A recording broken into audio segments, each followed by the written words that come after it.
we ship 14 products. 3 billion plus users use our products.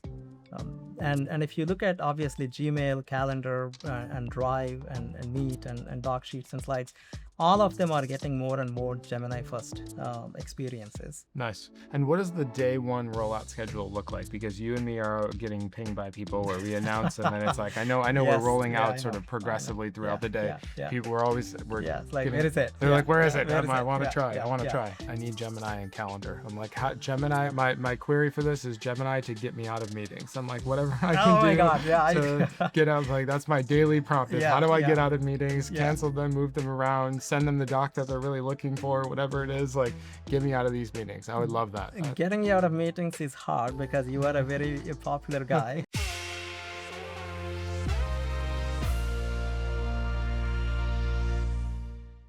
Hey everyone, how's it going? Welcome back to Release Notes. My name is Logan Kilpatrick from the Google DeepMind team. Today, I'm joined by Chandu. We're talking about the all-new Workspace experience. And maybe, Chandu, we can actually just get started with seeing some of the cool launch videos that y'all put together. Let's do that. I'm excited. Do you want to sort of narrate what we're looking at? Yeah, what you're looking at is our new experience that's launching with Docs. And in this experience, I think you will start seeing two distinct things. One is at the bottom of the canvas, you'll start what we call the bottom bar, which is a new entry point into invoking Gemini when you are on Canvas. And in this form, you get to select different sources that you want to use for your content generation. In this example, I think you saw the prompt. The user really wants to put together a marketing proposal for a pop-up store, and they want to model it after a pop-up store plan that they had done prior year. And then they also want to bring their spring collection. So there are lots of references to the semantic information that is often always in your Drive or your Gmail or some of your chats.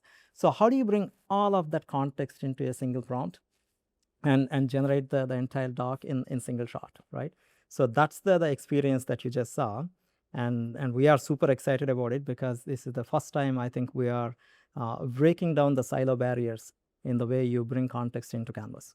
I love it. And I feel like it felt like AI native, just like even like seeing that. I see that every time I do docs.new and I open up a new Google Doc to get started, I like see that experience and I'm like, it's my like reminder. I'm like, Docs is in the AI era and it's right here front and center in the experience, which is really, really cool. No, absolutely. I think, the teams have done a fantastic job and every single thing that you're seeing here. By the way, all of this experience is also supported in the old native side panel that we have built. So you can seamlessly transition between on-canvas entry point or the side panel, bringing all of this together and bringing in some of the Gemini 3 family models that really transform the experience. Is this all powered by Flash? So some of these content generation is Flash.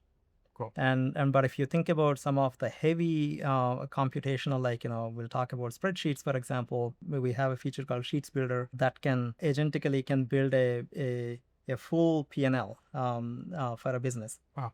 And that requires a pro power. Yeah. So it uses the pro model. Nice. Awesome. Maybe we can look at the next Drive AI overviews. Yeah, let's take a look. I feel like AI overviews is like a concept across information dense, like search, Products, like product exactly. is actually like an incredible concept. I love it. It's such a good idea. And it translates well, right? Like, because when you are looking at web, you are looking at the web corpus and you kind of need that a single snapshot view of what you are looking at. And when you are in Gmail, we launched AI overviews in Gmail in January, and it's really getting lots of traction and lots of love from our users. Now we are introducing the same concept in Drive.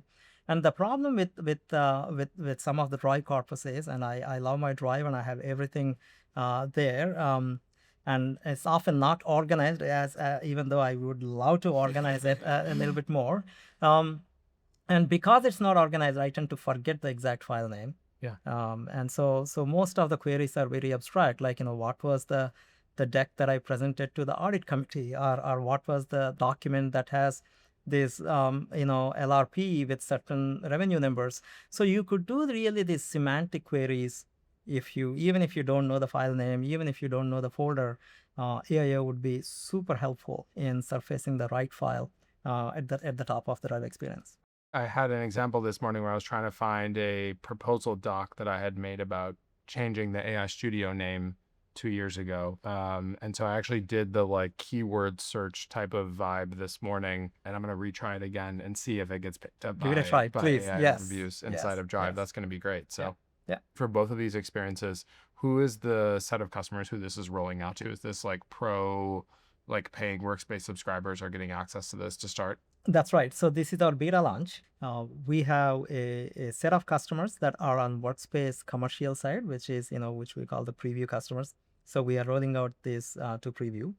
At the same time, on the consumer side, which is our G1 AI Pro and AI Ultra customers, they also get this experience as well. Nice. And what does the day one rollout schedule look like? Because you and me are getting pinged by people where we announce and then it's like, I know Yes, we're rolling yeah, out I sort know, of I know. progressively throughout Yeah, the day. yeah. People we're Yeah, it's like, giving, where is it? they're Yeah, like, where is yeah, it? where is I it? want to Yeah, try. yeah, I want to yeah. try. No, we are. I think we heard the feedback, and I know a number of times you get tagged on X, and I get tagged Sending on it X. to you. And I know you keep sending them to me. No, I think on day one, you will see all of our AI Ultra users get it, and then during the first week, we'll ramp to all of our AI Pro. Nice. And also our private preview commercial customers. Awesome. Yeah. I'm super excited. And then there's one last new feature. There are multiple, actually. There are multiple. So the way we are thinking about this launch, Logan, think about all of the things that we have been dreaming up about, bringing into Gemini era, right? Like, obviously the models have gotten incredible capabilities, especially with Gemini 3. I think, you have both coding capabilities and the reasoning, I think, has gotten to a new standard. So we have taken that inspiration and then kind of reimagined every single canvas. And when I say every single canvas, I'm talking about docs, sheets, slides, and now Drive. And then you have seen Gmail. So this is kind of our second milestone in our journey of bringing Gemini to all of our beloved Workspace products. We are launching all 3 editors, doc, sheets, and slides. And also we are bringing Gemini to Drive, and which we just saw on AIO. And we are also bringing a Ask Gemini feature where you can go deep into a set of files or a set of folders. It's kind of like AI mode for your own personal drive. Nice. So you could actually have multi-turn conversation with your own files, and then you can export it to a doc or whatnot. I love that. I feel like we need that inside of Google because so much of like the organizational knowledge base is like living in Drive, but it's completely unstructured most of the time. But for better or for worse. One of the I've got many questions actually. So you mentioned the like second. This is like the second milestone. I'm curious. I don't know if we have like what's the third mile? Like what happens next actually? Because I feel like we made a huge amount of progress. Is it like you and I are having some of these side conversations about AI and Google Sites and forms and all that stuff. Is that third milestone or what happens after this? No, I think this is a continuous journey, right? We ship 14 products, 3 billion plus users use our products. And if you look at obviously Gmail, Calendar, and Drive, and Meet, and Doc Sheets and Slides, all of them are getting more and more Gemini first experiences. And as we look at the entire roadmap, we are constantly talking to our customers, constantly talking to our users. And you and I are out there on X, and we get lots of feedback. So we are taking it all in and then thinking about our roadmap and bring that out to our users and customers in a very thoughtful, meaningful way. I need Gemini and Calendar. I'm like, Gemini, my query for this is Gemini to get me out of meetings. I'm like, whatever I can do to get out. Like, that's my daily prompt is how do I get out of meetings, cancel them, move them around, send them the doc that they're really looking for, whatever it is, like get me out of these meetings. I would love that. Getting you out of meetings is hard because you are a very popular guy, but we have a very exciting roadmap where we can assist more and more users with their planning, and we also see a lot of students using Calendar for their planning. I think we are seeing incredible amounts of use cases. Obviously, the basic thing like can you schedule 30 minutes with this person, that person? Those are the kind of things obviously we want to bring to Calendar. But getting you out of meetings, I don't know. Yeah, that's the dream. I'm curious actually, you mentioned sort of the compatibility with the side panel, and as we look up here where I see the side panel open inside of Drive. What's the story for the future? Is the future of the side panel like it'll just continue to be there because there's always use cases where that makes sense, or like you'll build it all integrated into the mainline version of the experience? I think there is a place for side panels. So think of this example, right? So you have a document that you opened, and you can go to the main entry point at the bottom and then say, hey, write this doc for me, and that's the demo that you have seen.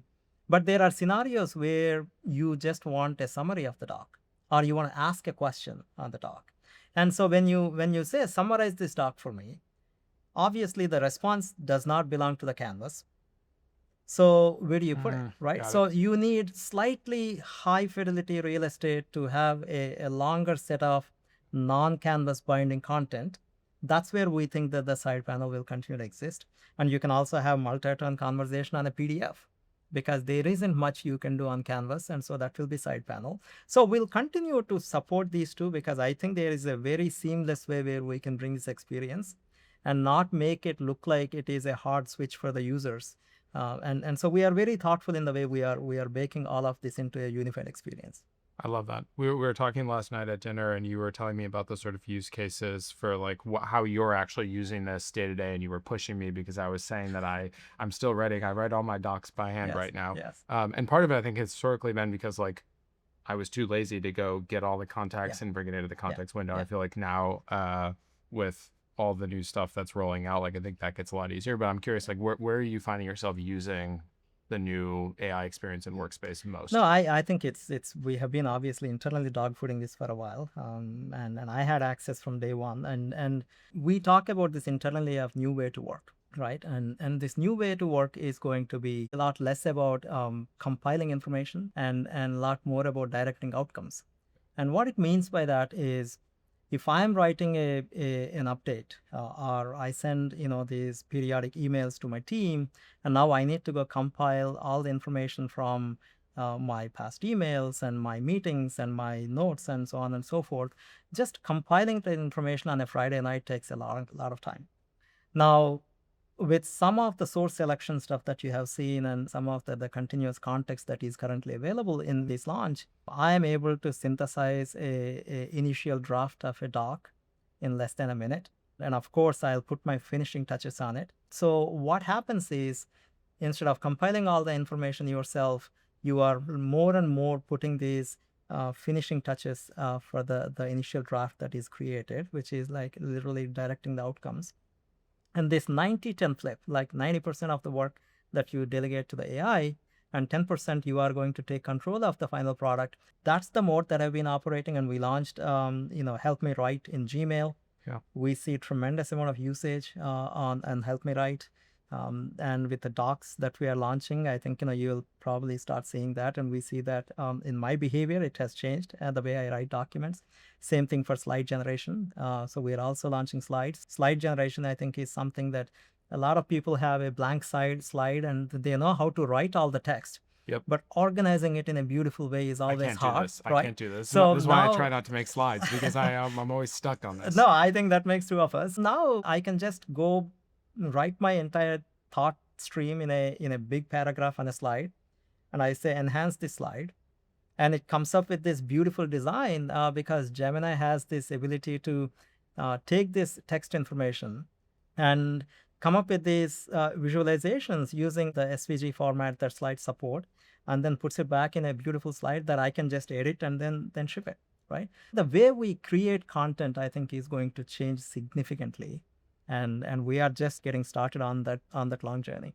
Yeah, I'm excited for it. My one feature request is, when I use Gmail today, I'm writing like more or less good, well articulated English, but Gemini is always like there's a lot of like those purple squiggly lines under everything that I'm writing. And I'm like, sometimes I'm like, okay, you just let me write my sort of proofreading your content. My somewhat broken, not even broken English context. It's like not perfect grammar.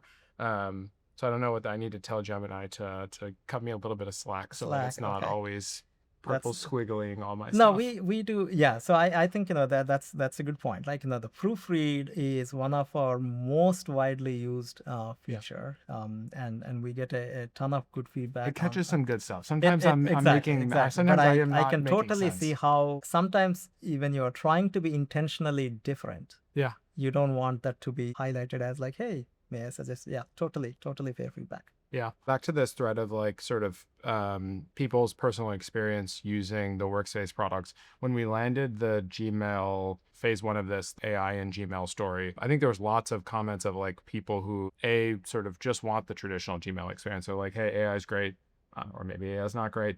I don't want it. I'm just interested in using my email. Like, let me continue to do that. People will be able to do that. There's like a bunch of misconception about like what even that first rollout meant.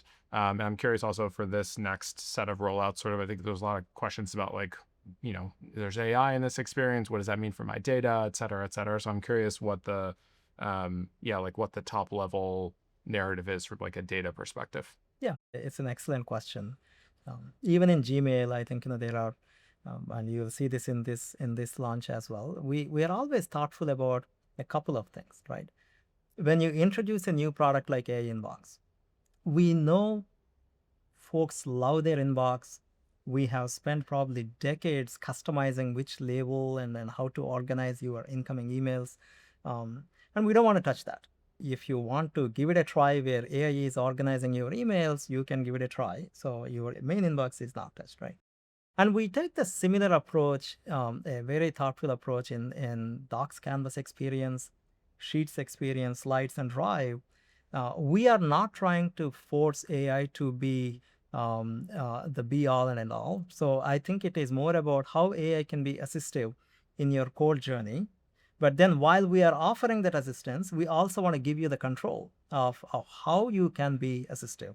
A good example is you have seen the source selection. Yeah. When you go into the prompt box and say, hey, write me this marketing report, you have the full control of what inputs you want to feed into the prompt, right? Because Gemini by default is not going to sit there and read all of your Drive or Docs or whatnot, right? So you have to kind of allow the access to certain sources and say, hey, use this and then help me draft. The best way to explain is, let's say you are using a simple calculator, right? Calculator has obviously some intelligence inside, like, it can do some math and it can do arithmetic really well. And you input a bunch of numbers, and let's say you give 5 plus 5 and it comes back with 10. So it knows how to do the math. In the process, you are inputting some data. The calculator is not remembering what you input. This is your data, 5 plus 5. And it's not learning how to do math because it already knows how to do math. And the same thing is happening behind the canvas, right? So when you say, read these docs and read these slides and read these chats and then help me a draft, you are synthesizing a bunch of information saying, hey, Gemini, take this, understand what they are saying, and then bring me back a draft that I am going to start working from, right? Yeah. In that process, it is going to look at the data that you provided, understand all of it, and then organize it into a really compelling draft document, which Gemini knows how to do, and then use that intelligence to produce your first draft and give it back to you. In this entire process, there is never an instance where your data is crossing the boundary of using it to produce your document versus learning something new. It's not happening, not in Gmail, not in Docs, and not in Sheets, and not in Slides. And in fact, even when you select your sources or whatnot, are all never going to cross the boundary of your training, because training the models is in a completely separate process. And all we are doing here is invoking the model to understand the context you are providing and producing the content that you can use as your first draft, right? And I think, that's basically what is happening on every single canvas across our products. I love this analogy of like, in this context, Gemini is a tool, and like the calculator analogy, I feel like it works really well. As I talk to people across Google you have the responsibility of building a product for many, many billions of users, this like inherent product tension of like, Google is a frontier AI company. We're sort of at the, in the race, we're building new products, we're shipping all this stuff. We want to sort of make sure we're on the cutting edge. And at the same time, there's many, many customers who are sort of, they're happy with Gmail. They're happy with the current Docs experience. And I think that tension, we have this big responsibility to find the right balance in that tension. Absolutely. And I'm curious, like actually if there's any interesting, and maybe the AI inbox example that you gave is the best example. If there's other examples of like how we're trying to find the balance in that tension of be frontier and also give customers this experience that that they sort of know and love and want to continue to use. Yeah. We want to build products that are truly helpful, right? That's the end goal. At the end of all of this, we want to be helpful. And we also believe, and I know we talk about it all the time internally, is that AI as a technology has the potential to affect every single human in a positive way, right? And when you take these two, us trying to be helpful in everything that we do, and then the potential of the AI technology, I do think, we do internally believe through and through that we can positively help influence human productivity and collaboration by bringing these AI capabilities to Workspace. Yeah. So when we do that, we also have the tremendous amount of responsibility on making sure whatever we bring is done in a thoughtful way and that is truly helpful. That's number one. And all of these products are beloved in the sense that billions and billions of users use them in a certain way today because they have been part of their life for many decades. How do we respect those choices? And how do we thoughtfully bring these AI experiences that only net additive to their experience and don't come in the way? I think is something that we always think about. So that's one. The second thing is, how do we also provide the control over what is available and when, right? And how do you get to turn them on or off or depending on your choice? So how do you give that control back to the users is the second one, right? Third one, when you want something and when you, let's say I did turn on something, giving you the transparency of what is being used to produce what, I think is the third thing, right? Combining all of these things, building a feature that is delightful, but also honors this, truly assistive and gives you the full control and gives you the full transparency is something that we think day in, day out, right? And that's really what drives our product building philosophy. And that's what we do coming into work every day.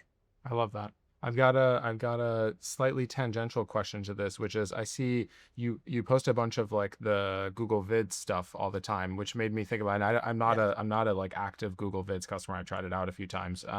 But like what's your favorite, maybe it's Vids, but like what's your favorite workspace of the 12 or 14 experience that like you think folks don't use or like not that many people use, but is like a big unlock for you? You seem to love Vids, so I'm like, maybe that's too easy. Vids is my new favorite app. Vids kind of does let me do things that I never imagined I would be able to do, right? And that's the kind of superpower I think AI kind of gives you is it gives you capabilities that if you asked me last year, hey, can you create a video podcast every week on what happened in Workspace? I would have laughed at it and said, Logan, simply not possible because I am not the most creative person and I also don't know how to edit videos. So no, thank you. But now with Vids, I think it takes less than an hour for me to, you have seen some of my videos on X, and I now make a video of all things that happened in Workspace as a Vids every Friday night. That's my like pastime. And I think that's the power of AI. And going back to your question, there isn't a day that I can imagine without using many of Workspace products. The productivity boost that I see, and also the transformation that is happening right in front of our eyes with Gemini in Workspace. I think if you say what is the biggest unlock, I think most people haven't really seen the power of Gemini in Workspace, but we are really excited about bringing what you have done in Gmail in January. We are bringing that to the editors and Drive in March. And of course, we have products like Vids that are really taking off on usage. I would love for you to use it too at some point. The Vids team is great. They ping me all the time. So, Vids team is on fire. So no, I think we have a great set of products, and it is truly a privilege to be able to work on these products. Right? They do positively influence billions of humans, and if we can bring AI to enhance those journeys. And give them these abilities like me doing vids and videos. If we can bring these abilities to the humanity in both their productivity and collaboration, I think it's a fantastic opportunity. I agree with you. I promised you that I would ask you some of the hardball questions that I had as well. We were talking about this. One of them that was top of mind is, and it's it's not strictly a hardball question, but like there's an interesting arc of the sort of AI workspace story, and I feel like we've obviously today with all the launches, like the product experience is great. Can you talk a little bit about the sort of journey to get here? And obviously, like the models have improved a ton, the infrastructure has improved a ton.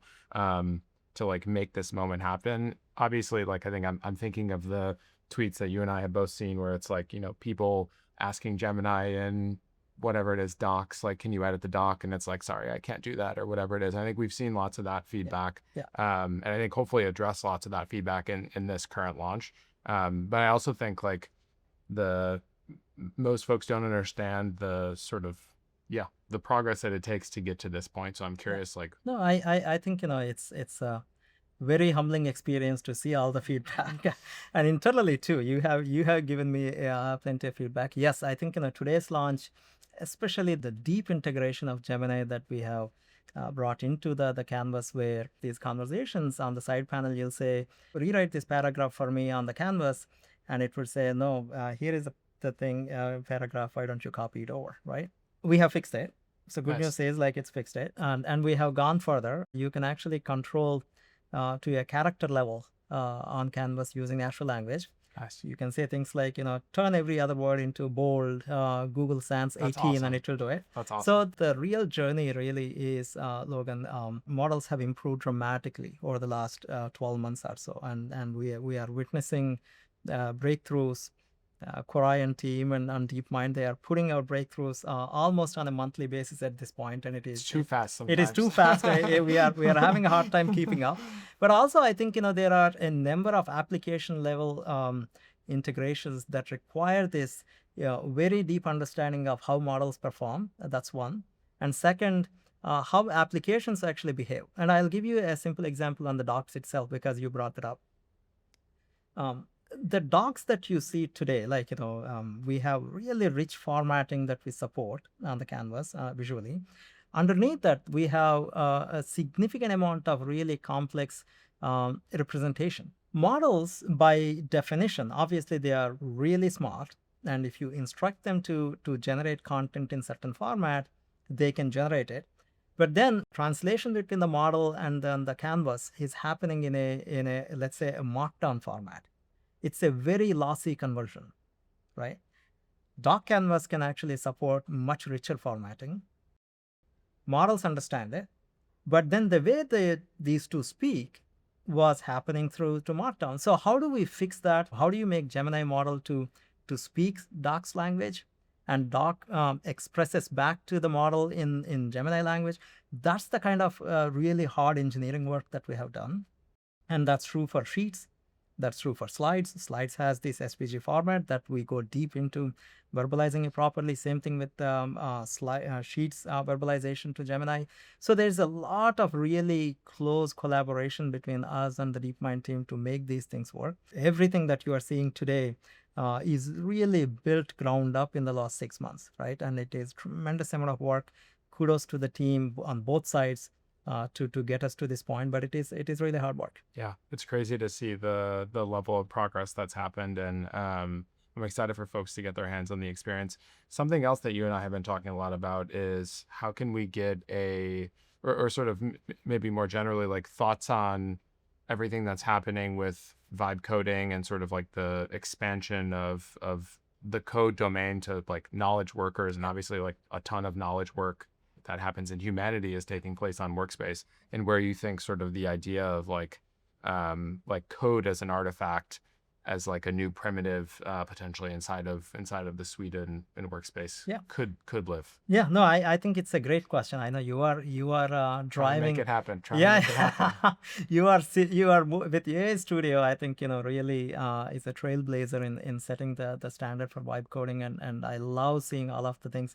Some of our own product leaders in our group actually start on AI Studio to prototype things quickly to bring their ideas to life, which I love seeing that.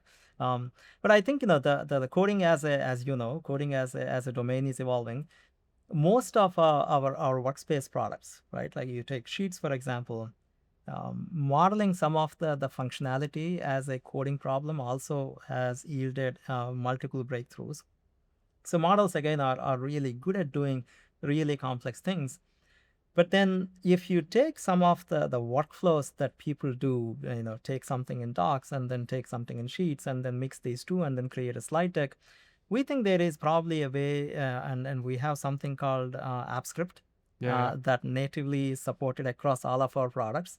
And there are some ideas that we are brainstorming with your team on how to think about revamping vibe coding on top of AppScript and then bring more ubiquity across all of our surfaces with simple instructions. And I think there is tremendous amount of potential.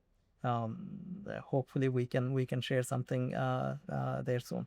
I love it. Over the holidays, one of the experiments that I did was like, again, through this lens of like code becoming a fundamental primitive, code as slides, was like, I actually, like, obviously Nano Banana works really well for this. But also like I feel like you can do lots of like really interesting, like interactive things was like the coolest use cases. Like I could, it had buttons and it had all this other stuff, and I could like actually in real time pull information and render it. Do you think that's something that like generally will make sense for a direction for slides? No, I think it's a good question. We are seeing a trend where information is information. How that information is transformed into an artifact, I think is a post fact, right? For example, if you have a piece of content, there are multiple ways to present it. You can present it as a document, or you can present it as a slide deck, or you can present it as a spreadsheet in some cases, because a table format is probably the most appropriate. And models are really making this transformation really dynamic and easy. Gemini can do all these transformations with a piece of content. So we are seeing more and more of our users telling us like, hey, they want to maintain all of this context in certain place, and then on demand, how do I take this doc and turn it into a slide deck, or take this slide deck and turn it into a sheet? So I think the transformations are becoming less and less about specific formats, more and more about how do you keep the entire context in one place and then morph it. And I think that's what you are suggesting. I think we talked about this over the holidays. Then how do you then take that concept and then push it further and make it not just these static canvases that are producing just a content display, but make it more and more interactive? And I think that is going to happen, and we are seeing the first glimpses of that with some of the things that you see even with this launch. There is a lot more interactive pieces, especially on sheets. You'll start seeing that. Yeah, I'm excited. Chandu, something actually back to this thread of like, how we use the tools. There's this interesting thread around the tension between like, obviously the models can, and especially with the latest update in docs, like make a great doc. It has a bunch of the context, etc. On the other hand, it's like people actually, and this is how I feel about my own doc writing process. Like I'm usually actually writing the doc because I need the doc as like the mechanism by which to formalize my own thoughts. And I'm curious like how you see that evolving over time, and like how this happens for you. Because actually we talked about this last night too. We did talk about it. It's a great question, right? So the way I think about this is when you are starting with your original ideas, I think that's where human creativity trumps everything, right? Let's say I'm coming up with a proposal for something, a really new technique in the way we either post-train the model or build a new feature, or something that is novel in terms of how we want to approach an existing problem. That is really where I think human creativity, and I also start with a blank canvas and then start jotting down my thoughts. Where I think models are really helpful, and I talked about the fragmented context and the silos, etc., and where you can save a bunch of time is once you have these raw collection of thoughts, how do you enhance them either with supporting arguments or arguments that go against it with your own context? Now, I'm not even talking about web context, right? Yeah. For any given idea, I can guarantee you within my Drive, within my Gmail, within my chat, there is a ton of context that is trapped in these three artifacts that either supports my hypothesis or refutes it, right? Yeah. Just doing one quick gut check by selecting my bullet points and then say refine this into some detail using this context of my email and chat will instantly gives me an amount of validation that I could never get before, right? Once I have that validation, like what do I do with it? And how do I then take my idea and morph it into either a different direction or continue on the path? It's obviously entirely up to me, right? So the way I have been using these new docs experience as a tool to enhance my own thinking is that you start with your blank canvas, you jot down your rough ideas, enhance them with your own context, not web context, with your own context, because it kind of pulls all the context that is in your corpus. Then you start mutating it because now you have a lot more information, real information from real projects and real CLs and real proposals. Then you start thinking like, okay, so there was this other project that tried to do it like 12 months ago. Okay, why didn't it go well? And what are the things that we learned? What can we avoid this time? This entire exploration process, I think, would have taken probably hours before, but now take minutes, right? I think that's the power of the experience that I see every time I use it. But then for creative writing, would I invoke it as my first choice? Probably not, because I do enjoy creative writing and it is not about compiling information, right?